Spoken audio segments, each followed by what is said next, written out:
अस्सलामुअलैकुम। Welcome to doctor pharmacy.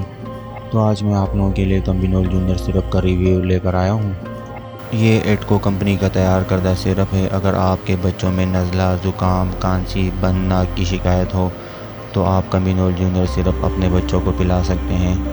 कम्बिनोल junior syrup 2 साल से 5 साल तक के बच्चों के लिए 1-1 चम्मच 3 टाइम दे सकते हैं और 5 साल से 10 साल तक के बच्चों को 2-2 चम्मच 3 टाइम दे सकते हैं।